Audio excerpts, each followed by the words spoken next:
एखादी महिला पुरुषाला ब्लॅकमेल करत असेल तर तो पुरुष तिला पाहिजे तेवढा पैसा देतो आणि माझा पाठलाग सोड असं म्हणतो, मला त्रास पण तू देऊ नको असं देखील सांगतो आणि सुटका करून घेतो। पण मित्रांनो, बीडमध्ये यापेक्षा वेगळाच प्रसंग घडला आहे, त्याची आपण कल्पनाही करू शकत नाही।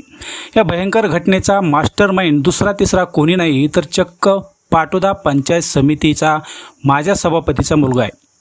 या बहादराकडे एक महिला काही कामानिमित्त गेली होती। त्या ठिकाणी गेल्यानंतर त्याने गुंगीचं औषध टाकून तिच्याबरोबर वाईट कृत्य केलं आणि त्यानंतर ती महिला तिथून निघून घरी गेली। त्या प्रकाराविषयी तिने कोणालाच काही सांगितलं नाही। त्या महिलेला वाटलं की हे प्रकरण इथेच थांबेल, पण काही कालावधी निघून गेल्यानंतर सभापतीच्या मुलाने पुढं तिला एवढं ब्लॅकमेल केलं की त्या महिलेच्या घरच्यांनी माजी सभापतीच्या पोराला मोठ्या प्रमाणात पैसा दिला, तरी त्याने त्या महिलेला ब्लॅकमेल करणं सोडलं नाही। महिला पोलिसात जाऊ शकत नव्हती, कारण त्या मुलाचा बाप वाल्मिक कराड यांचा निकटवर्ती असल्याचं समोर आलं। त्यामुळे आतापर्यंत त्या महिलेनं सर्व काही सहन केलं, घरच्याने देखील सहन केलं, पण जेव्हा हद्दच पार झाली तेव्हा तिने त्या कार्ट्याला धडा शिकवायचं ठरविलं। त्यानुसार ती बीड येथील शिवाजीनगर पोलीस ठाण्यात गेली। त्या ठिकाणी तक्रार दिली, पोलिसांनी तक्रार घेतली आणि माजी सभापतीच्या मुलानं पलायन केलं। नेमकं प्रकरण काय होतं आणि महिलेबरोबर कुठे कुठे काय केलं तेच आपल्याला या व्हिडिओच्या माध्यमातून जाणून घ्यायचं आहे। चॅनलवर नवीन असाल तर सबस्क्राईब करा, जेणेकरून तुम्हाला नवीन स्टोरीचं घटनेचं नोटिफिकेशन येईल। बीड जिल्ह्यातील पाटोदा तालुका आहे आणि पाटोदा येथील पंचायत समितीचे माजी सभापती बांगर यांचा तर परिचय सर्वांना माहिती आहे। या प्रकरणात गुन्हा दाखल झालेला आरोपी अमर बांगर याचे वडील हे वाल्मिक कराड जे जवळचे असल्याचे यापूर्वी आपण स्पष्टपणे बघितलेलं आहे, आपल्याला माहिती आहे। संतोष देशमुख हत्या प्रकरणात वाल्मिक कराड हे फरार होते।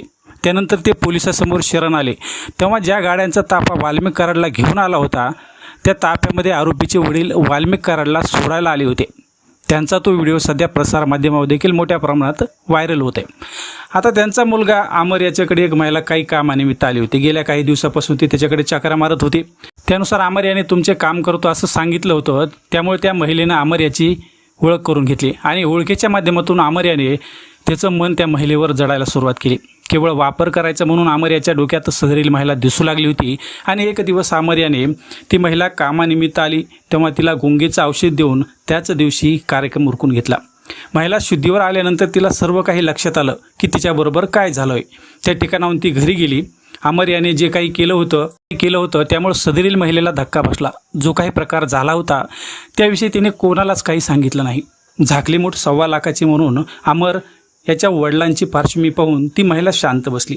महिला शांत बसल्याचं अमर याचे हे लक्षात आल्यानंतर त्याला वाटलं की महिलेला आपल्याबरोबर संबंध ठेवणे योग्य वाटत असेल, त्यामुळे महिलेला पुन्हा त्याने बोलून घेतलं। त्यावेळी मात्र तिने नकार दिला। पण जेव्हा अमर याने त्या दिवशीचा जो प्रसंग तिला दाखवला त्यावेळी महिला खचून गेली, कारण त्या दिवशी अमर याने सर्व काही रेकॉर्ड केलेलं होतं। सदरील महिला ही शिवाजीनगर पोलीस ठाणे हद्दीत राहते, मात्र तिची हिंमत झाली नाही की ती अमर याच्या विरुद्ध तक्रार करावी। ज्या अवस्थेत महिला ही सहन करत होती हे सर्व प्रकरण मिटवण्यासाठी अमर याने सदरील महिलेला ब्लॅकमेल करायला सुरू केलं। त्यानंतर घरच्या लोकांना देखील त्याने ब्लॅकमेल करायला सुरुवात केली। त्यामुळे अमरला सांगेल त्या पद्धतीनं महिला ते करू लागली होती। कधी बीडमध्ये तर कधी नंदुरबार या ठिकाणी अमर हा महिलेला घेऊन गेला। त्या ठिकाणी तिच्याबरोबर संबंध प्रस्थापित केले। एवढे दिवस अमर तिच्याबरोबर संबंध करत होता। त्यावेळी महिलेने विनंती केली की मला यातून बाहेर तू काढून दे, मला असे आवडत नाही। त्यावेळी अमर याने मला पैसे दिले तर मी सर्व काही सोडून देईल असं तो सांगत होता। ज्या पद्धतीने अमर याने मागणी केली होती त्याप्रमाणे महिलेच्या घरच्यांनी अमर याला मोठ्या प्रमाणात पैसे दिल्याचं देखील समोर येत आहे। त्यानंतर काही महिने अमर शांत बसला, पण पुन्हा त्याने महिलेबरोबर संबंधाची इच्छा व्यक्त केली। पुन्हा वारंवार ब्लॅकमेल करायला सुरुवात केली। घरच्या लोकांना पुन्हा पैशाची मागणी सुरू केली। महिलेकडे मागणी करू लागला। त्यावेळी महिलेने आता बस झालं म्हणून 2 दिवसापूर्वी बीडच्या शिवाजीनगर पोलीस ठाणे गाठले आणि त्या ठिकाणी जाऊन गेल्या काही महिन्यापासून अमर हा त्या महिलेला ब्लॅकमेल करत होता त्याविषयी तक्रार दाखल केली। नंदुरबार असेल, बीड असेल या ठिकाणी त्याने संबंध प्रस्थापित केल्याचंही महिलेने तक्रारीत नमूद केलं आहे। अमर याच्या वडिलांचा राजकीय संबंध पाहता पुन्हा गुन्हा दाखल होईल की नाही याची शक्यता कमी होती, पण शिवाजीनगर पोलिसांनी तात्काळ गुन्हा दाखल करून घेतला आणि सध्या पोलिसांनी काही पथके तयार करून अमर याच्या पाठीमागे पाठवले असल्याचं देखील समोर येत आहे। ज्या प्रकारे हा गुन्हा दाखल झालेला आहे त्यावर सध्या सोशल मीडिया आणि प्रसारमाध्यमांमध्ये वाल्मिक कराड यांचे निकटवर्ती अमरचे वडील असल्यामुळं या प्रकरणाची चर्चा जोर धरत आहे। ज्या पद्धतीनं वाल्मिक कराड यांना पुण्यात घेऊन आलेल्या गाड्याच्या ताफ्यामध्ये अमर यांचे वडील होते आणि ते वाल्मिक कराड यांना सोडण्यासाठी आल्याचं हे सोशल मीडियावर सध्या जो व्हिडिओ व्हायरल होते त्यामध्ये दिसून येते।